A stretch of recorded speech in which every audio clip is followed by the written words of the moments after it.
बेगम of Junagadh Karachi में क्यों गिरफ्तार हुई? जेल में दरबार जैसी सहूलियात कब तक कैद रहीं? मुकदमा क्या था? सजा कितनी मिली?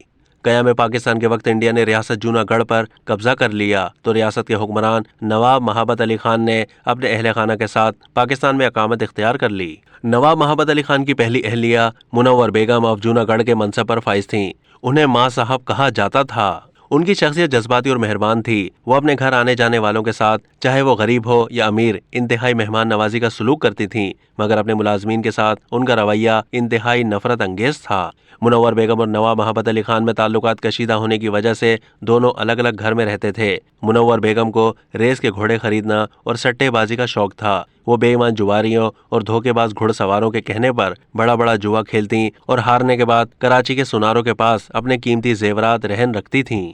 22 जनवरी 1952 को उनके महल में एक 13 साल की बच्ची बानो मुलाजिम की तबीयत खराब थी, जिसके बाइस उसने माँ साहब का बाथरूम इस्तेमाल कर लिया था। माँ साहब को सख्त गुस्सा आया, लेकिन उन्हें रेस में जाना था और देर हो रही थी, लिहाजा उन्होंने बानो को चंद थप्पड़ मारे और अल्लाह रखी को हुक्म दे दिया कि वो बानो की मजीद पिटाई करे। खौफनाक अल्लाह रखी ने माँ साहब की ख्वाहिश से बढ़कर उनके हुक्म की तामील की और जब माँ साहब रेस कोर्स से वापस आईं तो बंद कमरे से बानो के कराहने की आवाजें आ रही थीं, जहां उसे कैद रखा गया था। किसी को जुर्रत नहीं थी कि वो गरीब की कोई मदद करता। जल्दी उसकी दर्दनाक चीखें भी दम तोड़ गईं और जब वो दरवाजा खोला गया तो बानो मर चुकी थी। बानो को 23 जनवरी को मेवाशाह कब्रिस्तान में एक 40 साल की औरत जाहिर करके खुफिया तौर पर दफना दिया गया। फिर बानो के लवाहिकीन के शोर मचाने पर कत्ल की तहकीकात शुरू हुई। कत्ल की कड़ियां मिलना शुरू हुई तो कब्र कुशाई की गई। पोस्टमार्टम से ये बात सामने आई कि इसकी मौत बुरी तरह मारपीट से वाक़ई हुई थी। बानो के जिस्म पर आहिनी जंजीरों के निशान और ज़दोकोब किए जाने की वजह से बड़े बड़े नील पड़े हुए थे।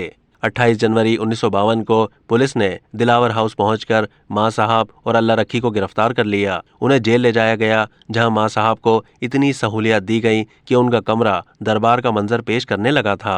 माँ साहब पर बानो के कत्ल की फर्द जुर्म आयद कर दी गई। नवाब जूनागढ़ इस सारे मामले में बेफिक्र और लाताल्लुक नजर आए। ये मुकदमा तकरीबन 1 साल जारी रहा। माँ साहब के वकला इल्जाम कत्ल को बिला इरादा कत्ल में कम करवाने में कामयाब हो गए।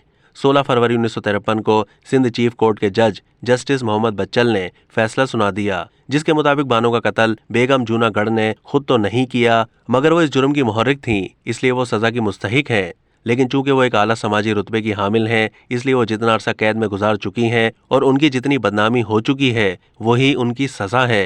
अब उन्हें ताबरखास अदालत कैद की सजा देकर रिहा कर दिया जाए। 13 महीने जेल में कैद रहने के बाद जब बेगम जूनागढ़ ने यह फैसला सुना तो ज़ारो कतार रोने लगीं। शाम 5 बजे बेगम जूनागढ़ की जानिब से जुर्माने की रकम अदालत में जमा करवा दी गई, जिसके बाद उन्हें रिहा कर दिया गया।